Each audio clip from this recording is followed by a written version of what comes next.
I'm here with entrepreneur, my mom. Explain to us what you do.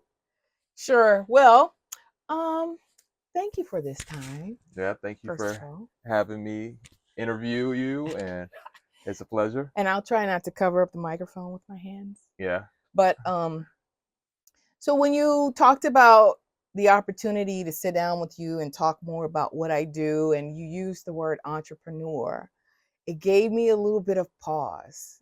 And I think some of that is because I'm still really on this journey of identifying or putting a label to what it is that I'm doing. yeah, Um, I definitely feel the entrepreneurial spirit behind it, but that wasn't the initial intention. So by day, I am deep in the technology world, but the creative side of it. So during the day, I'm a user experience designer um, for software specifically. So that means, kind of looking at a website or an application and what it looks like and how it functions. And as you click through different things, where you end up in that whole experience. So there's a huge design aspect of all of that, but there's also a huge human aspect of all of that. It's also like what I do primarily to, support what I do. yeah. So within that, there are certain constraints because, I'm offering designs for products that I don't own. Yeah, So ultimately, sometimes you get in this tug of war with maybe the engineers who say that's going to take a long time to build the way you designed it, or the business side, the product owners who are like, I don't know if that's important to include right now. yeah, So this for me is really this world of stepping into creativity that is unrestrained, yeah, that is not owned by someone else that now has control over which direction it goes. yeah, So, entrepreneur, sure, but maybe artist yeah, feels a little more comfortable right now. yeah, yeah. I feel that. Makes sense. Um, so what got you? What guided you towards that direction of wanting to do what you're doing? Yeah. I mean, honestly, I feel like maybe part of what I do being like a creative sort of uh, area of work um, kept me in that area of being creative, Yeah. but really I kind of feel like it's therapeutic. Okay. So for a while I would dabble in like oil painting, for example, Yeah. a la Bob Ross Yeah. kind of stuff, Yeah. just to be free to play with colors and just kind of experiment, and then have this thing at the end that I owned and I could decide what to do with it. Yeah. This latest creative venture for me is kind of started with fabric, and seeing today all the vibrant colors. There's a lot of digital printing going on in the fabric world, Okay. that then lent it. I had early on done some garment sewing, which my children may remember. Yeah, I do, Mom. I do. Different outfits. I tried to keep it The cool, pants and all yeah, that. Yeah. the zip offs, Yeah. yeah. But then Blankets. And, I was always kind of interested in this world of quilting, but I felt like there was a lot of math involved. There was a lot of precision that was required. And juggling that and being a mom full time and working I just, yeah. again, it's not a creative outlet if I have to like, strain myself in any way. Yeah. So I paused, and then in 2015, around the end of 2015, I revisited because I was like, hey, you guys are all out of the house. Yeah. Yeah. So All the free time in the world. exactly. So yeah, so I just started dabbling in it, and then I found this local group of like, or close to 400 quilters here in Portland that were modern quilters, and so not a lot of those traditional sort of colors that you would see, Yeah. that also energized me and embraced me and brought me in as a leader. Back in 2018, I was the president of their guild, and so that firmly cemented me in this world of quilting. Yeah. Then I ended up in this place of, okay, here's this thing I love and I see a lot of opportunity. How do I take it from being a hobby? Yeah. And I think some of that is still a struggle, because I think that's where the artist side of things comes into play, Mhm. because you have to not be obligated by profit. Yeah. You have to just be able to be free creatively, Yeah. or it's not therapy, it's another job. Yeah. Yeah.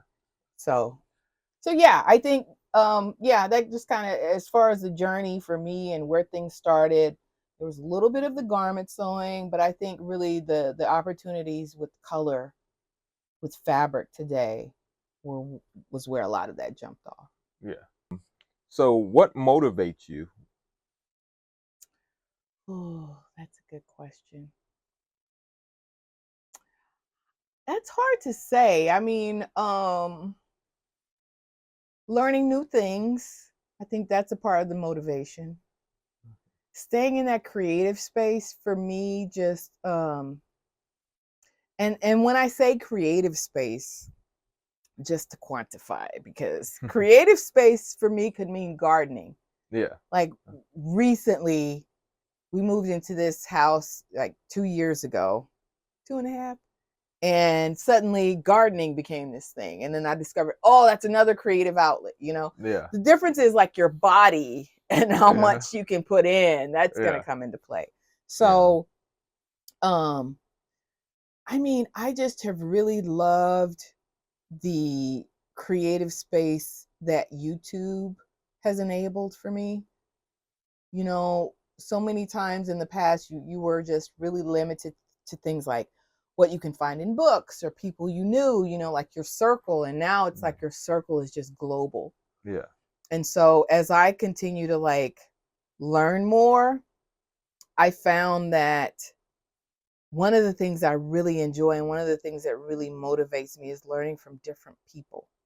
Because even if I'm doing the exact same thing, if it's a quilt, I'm doing the exact same quilt. Mm. The person who's talking about their process is going to approach it completely differently. Yeah. So, yeah. So now I'm delving into this world of shoemaking. Yeah. And it's Okay. the same. Like, okay, I found this guy called the shoe surgeon, right? Like, wow, cool. I can learn in an online class. Like, Yeah. COVID definitely opened up, I feel like, a lot of those opportunities, because now you're not just limited to where you can fly into and, make time to do that sort of thing. Now it's like Yeah. you're online and you can your time is your own. Yeah. Yeah. So, yeah, just opportunities to learn new things, new techniques, and keep it creative. That's very motivating. Yeah. And then, so for your patterns and creating. So when you're creating, are you finding different inspirations from these people that you talked about? Is that where you find your colors and the patterns you kind of want to work with your projects? And Well, it's funny because I'm coming into this world, be it quilting or, some other sort of creative textile related thing. yeah.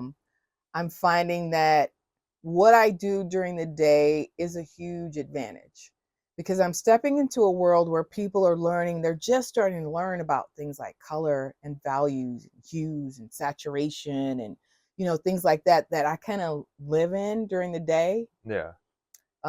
So I lost track of what you were asking me, and I'm just going to keep flowing so you can ask me the next question, but you get the idea. Yeah. Well, so you guys can see. So this is some of the creative stuff. So can you explain? So these patterns and these colors, were you inspired from someone, artist, a different artist? How? Yes. So, and also that brings me back. So, one of the things that I found that, in this creative process, I'm using patterns that were developed by other people. Yeah. They're not my own patterns. Okay. Although I deal with things like graphic design, like coming into this world of like quilting or whatever, like I'm new in this space. So first Yeah. I'm trying to learn. Yeah. And so I found it, for me, that learning process meant, oh, here's a pattern. How do I read the pattern? How Yeah. do I learn this new vocabulary? And Yeah. what are the results going to be? But the thing that I found that I could make unique was my choice in colors. Yeah. And so, initially it was just about these fabrics I love, these colors I love. And then when I found this community of quilters, Yeah. and we started doing this thing called show and tell, I was like, Yeah. oh yeah, here's this thing I made. And I was saying, wow, what? And I was like, oh wow, okay. Maybe there's something different about my color selection. Yeah. So coming into something like a shoe, for me, first learning the process, learning the fundamentals of actual shoemaking. Yeah. Not just a Jordan, but just any kind of shoe. Yeah. So watching the experts, I'm on YouTube. I'm falling asleep on YouTube. I got my earphones on, so I'm not waking up my husband because I'm watching like, oh wow, look at how these folks like make shoes, like men's shoes are a really interesting study because there's a lot of detail, Oxfords and wingtips and just broguing and all these little details. Again, another vocabulary that I'm learning. So I'm coming into this world and I'm like, how can I make these two worlds combine? So here I have quilted fabric. Yeah. And a lot of these vibrant colors that we see today. And, quilters would know this fabric and see this and be like, oh, that's Allison Glass. Yeah. Because they're going to know this designer. But That's for me, dope. I'm like, how do I take that? Which pieces do I make leather? Which pieces do I make fabric? Yeah. How do I combine those? So yeah, the tongue is obviously, oh, that's a great opportunity to show off some quilting. Yeah. So yeah, that's kind of. And so did you just deconstructed the whole shoe? Well, for this, I actually went through an online course. And once you get into like things like online courses, you have a specific way you like to see things laid out. Yeah. And the way this was organized was really helpful because it took you through first deconstructing so you understand how the shoes are put together. Yeah. But then it was like, here's the pattern. You cut out the pieces from the pattern. Now you're starting to sew. So the only thing about this that was a little different from the world I was living in with quilting and garment sewing was glue. Oh, okay. I was like, oh, I'm going to use glue. And, pretty, just I need like something to ventilate the room kind of glue. Oh, okay. But yeah, those are the main things. And then even with these, I posted my progress. And again, the members of the community, this small quilt guild that I'm a part of, someone in the guild said, hey, can I make you shoestrings? Oh, wow. So these were made from quilting fabric. Wow. So then, she opened my mind up even more. I'm like, oh, I can make my own shoestrings out of these quilting fabrics and they'll coordinate perfectly because that's the thing. You find a designer, their colors through their collections are going to coordinate. Yeah. So just makes it a little easier, the process. Yeah, so you guys get a closer look. These are so dope. That's just one because I have the other one still in the process. But yeah, I have a class in person next week. And for that one, I'll be doing a dunk. Yeah. So I'm like, okay, I got the Jordan 1 down. Yeah. Now let me get the dunk. I understand how to deconstruct. So technically I could take pretty much any shoe. But I mean, I look at something like an Air Max. Yeah. There's a lot of cushioning and airbags and stuff like that it's like, how does that come together? You know? So we'll get there. Yeah. Yeah. Those are dope, Mom. You did a good job. Thanks. And so speaking of this and creativity, what would you say are some of the obstacles when, during working on your projects and, I would say just in general, just what obstacles do you face and how do you get through them? I think, for me right now, when you say obstacle, the biggest thing that stands out is, again, coming back to that place of where do I want this to go? It's like, it's an outlet, it's a creative outlet, but how do I expand that and open it up to others? Yeah. Because if I'm going to, become more of a speaker or a lecturer or, someone who creates patterns, then it's really about that interaction with others. Yeah. I also see some challenges in that space, especially coming out of, 2020 and a lot of the interactions on social media, just honestly within guilds, within fabric companies or other companies, just a lot of friction, And then you come to this place where you start to see some of your colleagues. A good example, something that comes up a lot here in this quilting world is around the non-traditional kinds of quilters, so like men, for example, stepping into the quilting world, like, wow, here's this guy, he's a great quilter. Yeah. And all of a sudden he just blows up on social media. And, a lot of the women who have been doing this for many years are like, well, what, Where'd this come where's from? my recognition? Yeah. I've been doing this. And he comes along, he's a guy, and there's, Yeah. So obstacle wise, there's a lot of those kinds of dynamics around people that come into play. And you really have to start to, things like social media, look at them differently.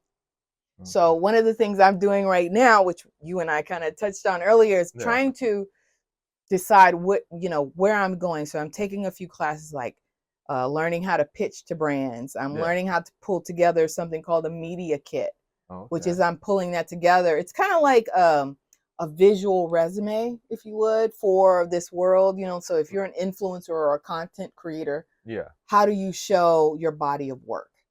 How do you show even some of your analytics? Like my engagement numbers are very high. Like I'm an influencer, meaning I can pull people in one direction or another, know? And so I'm taking a lot of like classes. I'm taking a Casey Neistat course right now that's about filming and turning that into a story. So yeah, just really taking as many courses as I can right now to determine where I'm going to go with this. So the obstacles kind of dissipate. Yeah. Okay. Yeah, that's awesome. What would you say? So what's the best piece of advice you would give, anybody that's trying to get in this field and do what you're trying to do? What's the best piece of advice? Well, I'd say, really understanding as early as possible what your goals are, where you want it to go.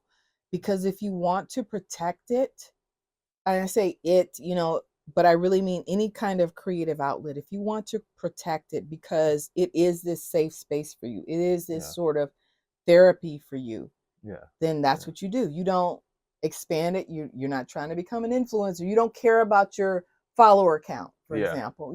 It's just, and I remember being in that very pure space. And then, kind of like meeting this community of people and feeling like, wow, I don't have any of my work on Instagram. I was like creating all this stuff, bags and quilts, and just loving it. But, the experience of going to show and tell and hearing that reaction, it was like infectious. And I was like, let me post more of my stuff.